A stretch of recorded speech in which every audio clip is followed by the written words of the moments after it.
नमस्कार दोस्तों, स्वागत है आप सभी का आपके अपने चैनल आज स्टडी ऑफिशियल पर। तो आज हम बात करने जा रहे हैं हरियाणा विधानसभा चुनाव 2024 के बारे में, जहां पर दोस्तों शुरुआती एग्जिट पोल्स ने कांग्रेस की प्रचंड जीत की भविष्यवाणी की थी, लेकिन चुनावी परिणामों के रुझान कुछ और ही कहानी बयां कर रहे हैं। आखिर कैसे कांग्रेस से आगे निकलकर बीजेपी ने बढ़त बनाई, इस पूरे घटनाक्रम को आज हम विस्तार से समझेंगे।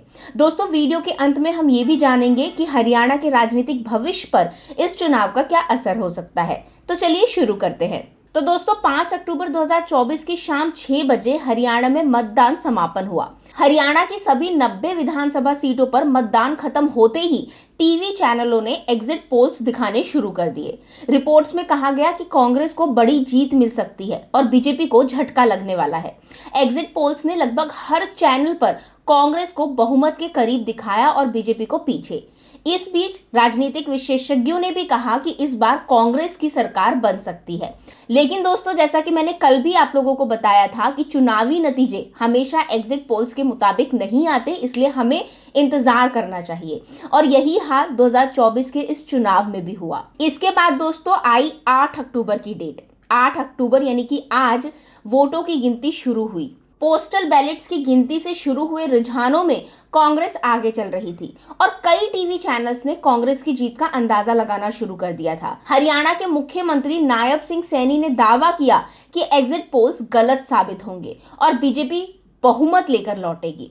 शुरुआत में ये दावा सिर्फ एक राजनीतिक बयान जैसा लग रहा था दोस्तों, लेकिन थोड़े ही वक्त बाद ये सच होने लगा। जैसे जैसे समय बीतने लगा, कांग्रेस की बढ़त कम होती गई और बीजेपी धीरे धीरे आगे बढ़ने लगी। 12 बजे तक रुझान पूरी तरह से बदल चुके थे और बीजेपी को बहुमत मिलने की संभावना बनती दिख रही थी। अब यहाँ दोस्तों सवाल उठता है कि आखिर ये उलटफेर कैसे हुआ। तो चलिए मैं आपको इसके पीछे के कुछ कारण बताती हूँ। पहला कारण, ग्रामीण और शहरी वोटों का फर्क। ऐसा कहा जाता है दोस्तों कि शुरुआत में शहरी इलाकों के वोटों की गिनती हुई थी, जहां कांग्रेस को ज्यादा समर्थन मिल रहा था। लेकिन जैसे ही ग्रामीण इलाकों के वोटों की गिनती हुई, बीजेपी को बढ़त मिलने लगी। इसके बाद दोस्तों पोस्टल बैलेट्स और फाइनल काउंटिंग। शुरुआत में पोस्टल बैलेट्स के नतीजे आते हैं, जो आमतौर पर सरकारी कर्मचारियों और सुरक्षा बलों के होते हैं। ये नतीजे कांग्रेस के पक्ष में थे, लेकिन जैसे जैसे असली वोट गिने गए, बीजेपी की बढ़त सामने आने लगी। इसके बाद जो तीसरा कारण है वो है चुनावी मशीनरी और रणनीति। बीजेपी की चुनावी रणनीति बहुत मजबूत मानी जाती है। बीजेपी ने गांव-गांव में जमीनी स्तर पर काम किया और आखिरी वक्त तक अपनी पकड़ बनाई रखी, जिससे रुझान बदल गए। चलिए अगर हम वोट प्रतिशत पर नजर डालें तो ये दिलचस्प है कि हरियाणा में कांग्रेस ने बीजेपी से ज्यादा वोट प्रतिशत पाया। कांग्रेस को करीब 43% वोट मिले, जबकि बीजेपी को 40%। इसका मतलब ये है कि वोटिंग का पैटर्न सीटों के मुकाबले अलग था।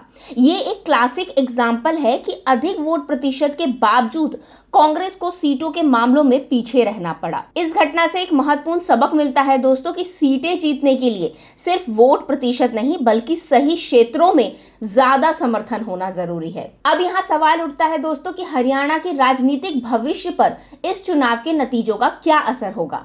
तो दोस्तों, बीजेपी अगर जीतती है तो इससे राज्य में उनकी स्थिति और मजबूत होगी।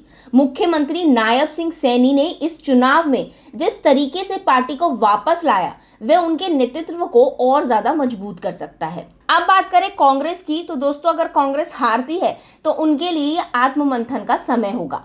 पार्टी को सोचना होगा कि आखिर गलती हुई कहां, जबकि एग्जिट पोल्स तो उनके पक्ष में थे। उन्हें भविष्य में ग्रामीण इलाकों में अपनी पकड़ को मजबूत करना होगा। इसके अलावा दोस्तों इन चुनाव में इनेलो यानी कि INLD और BSP जैसी क्षेत्रीय पार्टियां लगभग हाशिए पर नजर आई।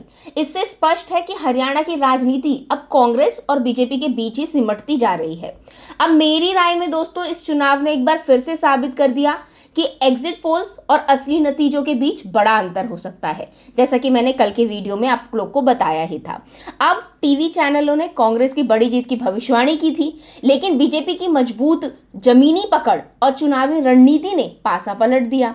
अब ये घटना दर्शाती है कि राजनीति में कुछ भी निश्चित नहीं होता और चुनाव परिणाम किसी भी वक्त बदल सकता है। अब हरियाणा में ये चुनाव एक बड़ा मोड़ साबित हो सकता है, जहां बीजेपी को बढ़त मिल रही है और कांग्रेस को अपनी रणनीति पर पुनर्विचार करना होगा। आगे आने वाले वर्षों में इस चुनाव के परिणामों का राज्य की राजनीति पर गहरा असर पड़ सकता है। तो दोस्तों, आज की वीडियो के लिए बस इतना ही। अगर आपको वीडियो पसंद आया हो तो वीडियो को लाइक करें, शेयर करें, अपनी राय हमें कमेंट के जरिए जरूर बताएं। साथ ही चैनल को सब्सक्राइब करना बिल्कुल ना भूलें। अब मिलेंगे अगले वीडियो में, तब तक के लिए थैंक यू।